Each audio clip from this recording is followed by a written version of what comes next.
Slingshot Machine. This is a well-known name in the Slingshot Kite lineup, but the version 3 we have here for testing is a completely redesigned kite. This new 5-strut kite features a 6-point bridle without pulleys. It is controlled directly at the tip, and there are 3 different attachment points, so you can further adjust bar pressure and turning speed to your personal preference. This kite is inflated and deflated using a modern new subvalve. The 1 pump tubes are slightly angled and kept short. A classic standard Dacron is used for the tube frame. Here the front tube is closed with a simple Kidar seam, doubled from the inside and simply stitched. The canopy fabric is a 4-layer ripstop material. The entire trailing edge is finished with a slightly heavier double ripstop material. Additionally, there are 2 long plastic battens on each side to prevent the trailing edge from fluttering. The struts are each attached to the canopy with a single seam, doubled and glued from the inside. All segments, as well as wear and impact points, are reinforced with heavy Cordura material. And the transition from the front tube to the canopy is protected by a strip of heavy fabric, with additional reinforcement in the center where the center strut is located.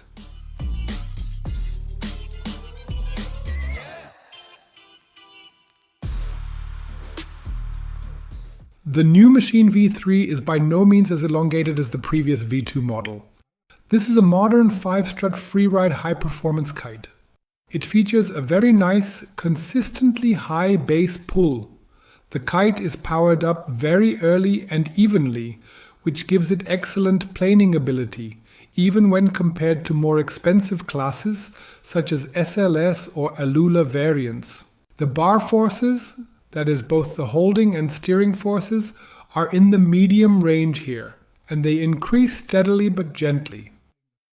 But conversely, this results in an absolutely optimal feel for where the kite is positioned in the wind window. This is especially true when the kite is flown very close to the zenith. Only during really wide flight maneuvers, when you move the kite far to the edge of the wind window, can the feedback temporarily diminish. Overall, however, the Machine V3 is very responsive and powerful.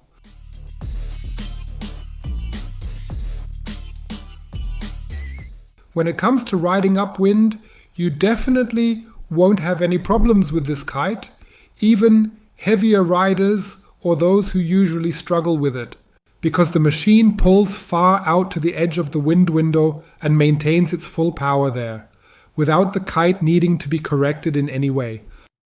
It simply pulls cleanly and smoothly upwind.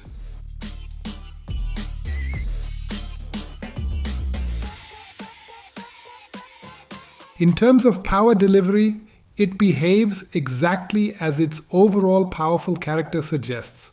The power is really very high, and it's accompanied by only a slight progression that wouldn't overwhelm anyone.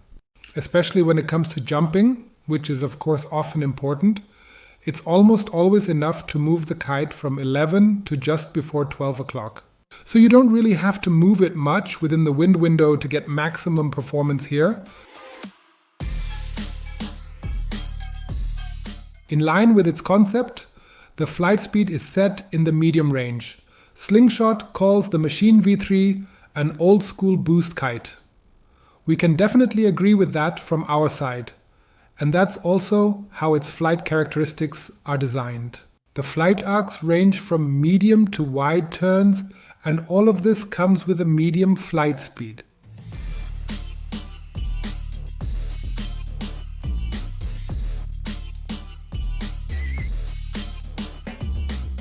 When it comes to profile stability, Slingshot has really done an outstanding job with the Machine V3. What they've managed to get out of the standard Dacron in terms of a stiff frame, of course always in combination with the overall profile design, works both in light wind and in really strong wind. We're not talking about being overpowered. It's truly remarkable. Absolutely nothing moves here. The canopy is always optimally supported. The Machine V3 has efficient depower. Pushing the bar away immediately results in a loss of power. You just have to keep in mind that because of how the canopy is suspended, you can power and depower in a very linear way, and Slingshot has designed the range so that you can even slightly overshoot the kite. As we just saw, you shouldn't position it too far at the edge of the wind window because then it briefly loses power. However, to be able to release the pressure in any position, the performance allows you to use a very wide wind range.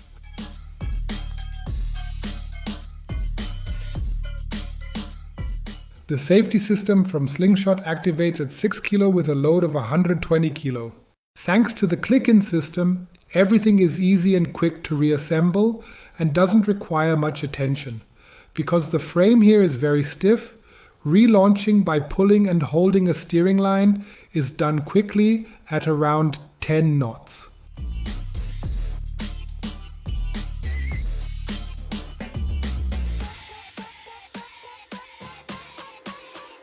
Let's move on to jumping, one of the most important topics for a freeride high-performance 5-strut kite.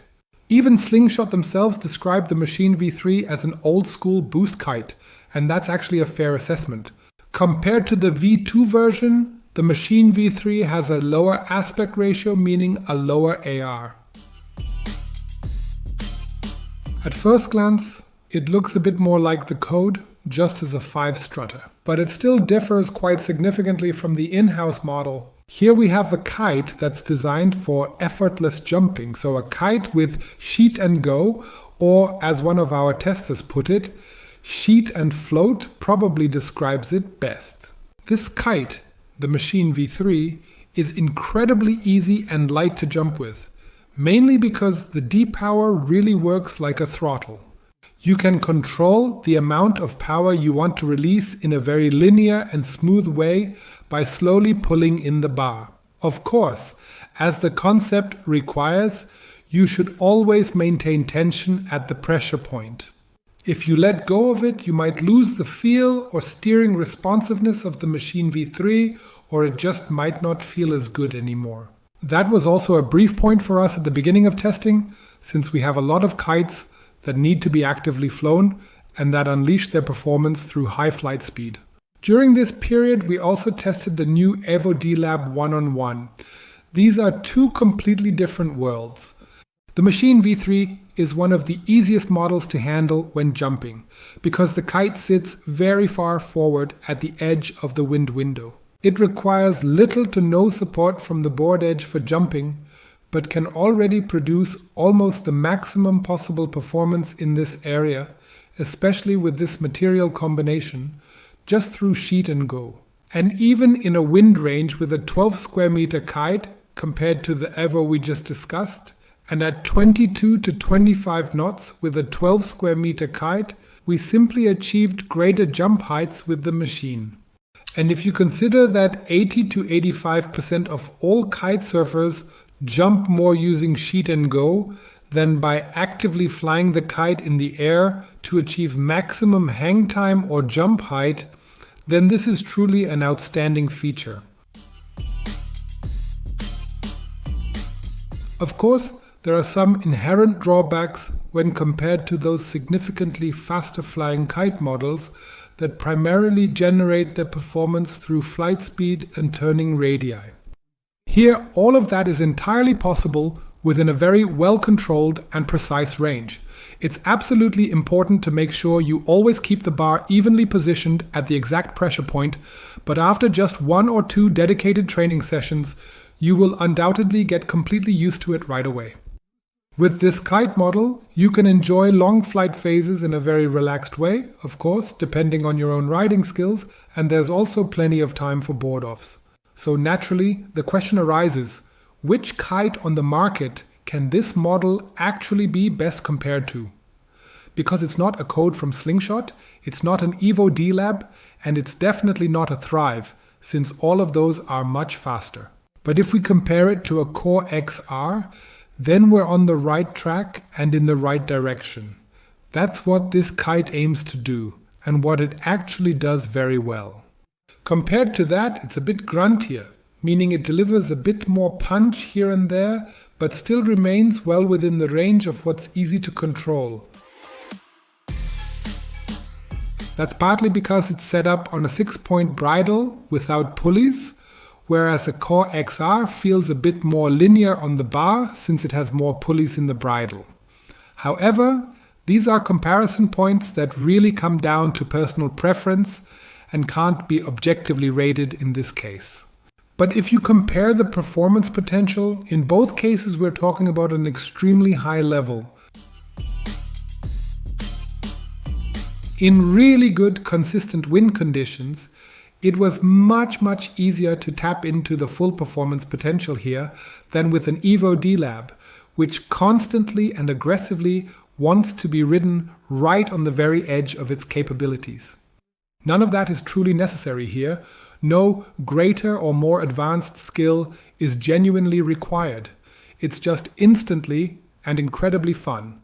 For those discerning individuals who truly like to jump exceptionally long distances and achieve impressive heights, and who genuinely don't mind a truly powerful drive-strong kite, the machine is definitely an outstanding choice for the year 2025. If you're willing to forego the highly technical kite loop variations with board-offs and spins, you can still manage them, but there are models out there that handle those tricks even better. Simple boosting, easy, high jumps, and even pulling off a basic yet impressive kite loop are all perfectly possible here, and all this with as little riding skill as possible. And finally, as always, the price matters. At the time of review, we only had the price in US dollars, which for the 12 square meter version is $2,089. How that converts to euros, we will add in the caption as soon as the information is available to us. In conclusion, we'd like to say that it's great to see the Machine V3 bringing fresh momentum to the old school comfort zone.